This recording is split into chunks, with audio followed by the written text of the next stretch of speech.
Well, it's my pleasure to be here again. 1 year ago, I was invited to a 23andMe event as your representative amongst about 20 different lung cancer advocacy groups. And the whole purpose of it was for 23andMe to explain to us their vision for a 10,000 patient lung cancer registry. Having been a 23andMe member for about 20 years and have my kids and my parents, because we've learned a lot about ourselves from the different kinds of information, we were hoping now for you to learn, as we are the first of all the advocacy groups to have the opportunity to participate. So if you're interested and you're comfortable with the consents, we encourage you to join. And Caitlin Nichols, who's leading this particular registry, is going to tell us a little more about it. So welcome, Caitlin.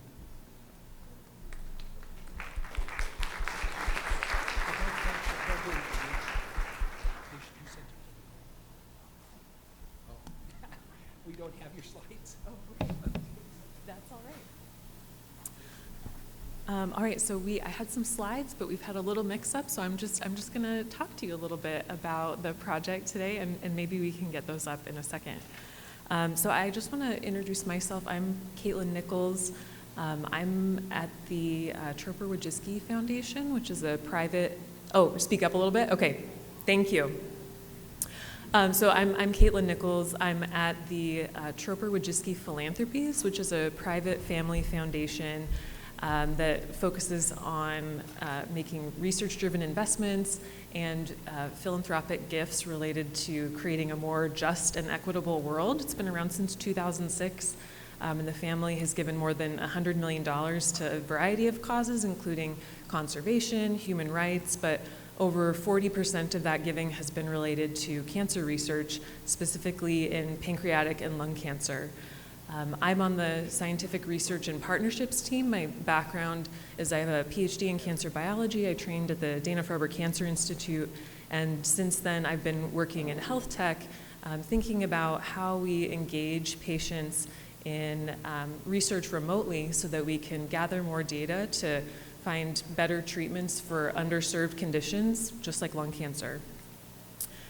So as Ken mentioned, about a year ago, due to a diagnosis in the family, they really became aware of the underfunding in lung cancer and the need for us to collect more data, particularly from folks like here with the ALK Positive community with rare types of lung cancer, to understand the underlying genetics of individuals with lung cancer. So we can think about your tumor genetics, the different mutations that are present in the tumor, but then there's also our heritable genetics, the DNA that's present in all of our body cells that could be potentially influencing our risk for lung cancer, how folks respond to treatment or side effects related to treatment.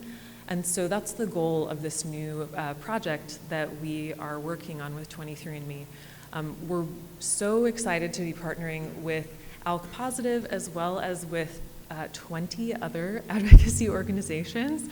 I have a slide that has all of the logos on it. If you come afterwards, I can show you on the TV at our table, including Longevity, GoTo, Lung Cancer Foundation of America, Lung Cancer Research Foundation. We're just so excited about the broad support for this project. And so just a quick overview, as Dr. Culver mentioned, we want to recruit starting with 10,000 folks who've been diagnosed with lung cancer. I would love nothing more if we reached higher than that. So we view that as a starting point. And we'd like to collect genetic information, as I mentioned, so from your heritable genetics, as well as survey data about your experience of living with lung cancer.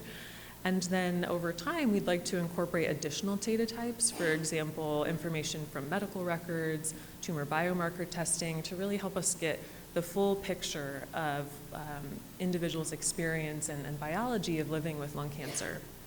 So the study, as Dr. Culver mentioned, this is the first time that we're speaking publicly with a large group of advocates about this. We're so excited because the ALK community has been really integral in helping us to plan this study. I want to highlight specifically Colin Barton, who's been on our patient advisory committee. Yes, applause, absolutely. and on our recruitment working group, as well as Dr. Mark Muscovich, who has been working on our data working group. It's a little bright, so I can't see him, but I know he was here yesterday. Applause for Mark. Oh, there you are. Hi. So we have some really fantastic advocates helping us to design the aims for the study, the survey for the study, thinking about how we share the data for the study.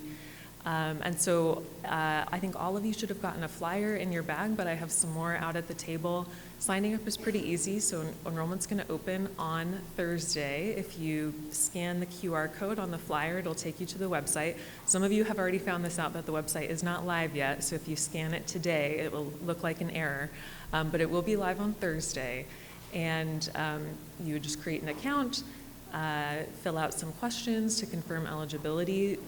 Anyone who's been diagnosed with lung cancer and lives in the United States and is over the age of 18 is eligible to participate. So once you start your create your account, there's a survey that you can take, and then they'll mail a 23andMe kit to your house where you provide a saliva sample. You just spit in a tube, mail it back.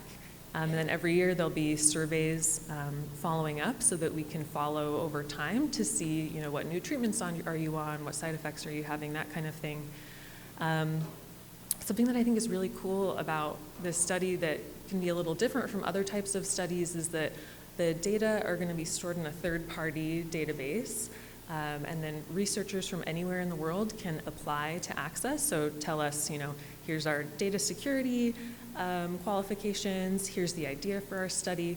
We're going to have a patient advisory board to help us review those proposals, and then nonprofit institutions like academic centers like Stanford or Harvard or MD Anderson or Vanderbilt, those investigators would be eligible to access those data at no cost. So we want to get the data out there as much as possible. I want to highlight as well, we always think about with medical data, data security.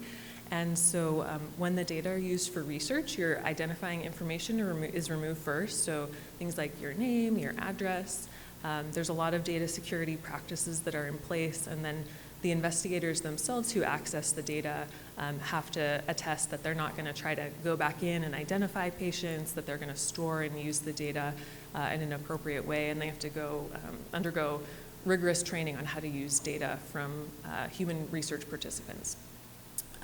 So that's kind of the overview of the project. I'd love to share more some of the wonderful faces of our patient advisory board that I have on the slide. And then I just wanted to highlight on sort of a personal level, I really resonated with the story of the last couple. So my mom was diagnosed with breast cancer at quite a young age. She was 33, so younger than I am now, when I was 9 months old. And unfortunately, she's no longer living. She passed away when I was quite young.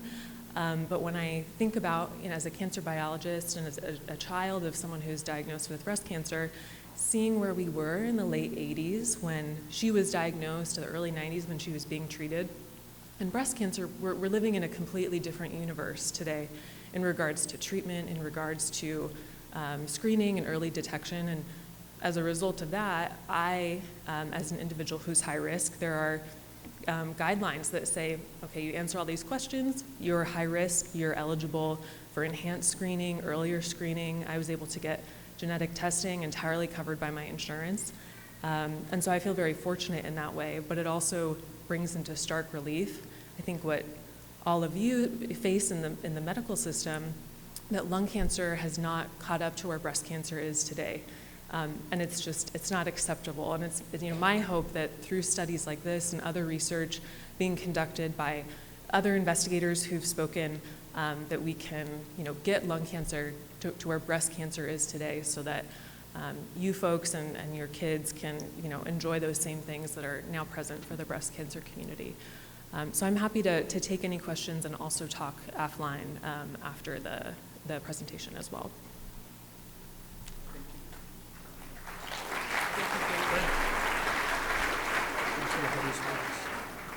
So I wanted to say, Caitlin, that was fantastic, right off the cuff. She sent me your slides, I reviewed them last night, but I didn't send them to the team until this morning, and now they're locked with a password. We couldn't get them back. So I'm taking full responsibility, so for whatever that's worth. There's a table outside, right? And you'll be there, and you can learn more information. And I want to tell you, this is a really important, this is a completely different aspect of learning about ALK-positive lung cancer and other lung cancers than any of the other programs that we have. And I think Mark mentioned it yesterday briefly in his presentation. So we as a medical committee are really supportive of this. We'd love it if you'd participate. I'm hoping that ALK will take up at least 1,000 of those 10,000 slots. I mean, let's get enough patients in there where we can really make some good conclusions and learn from this effort. So, thank you, everyone.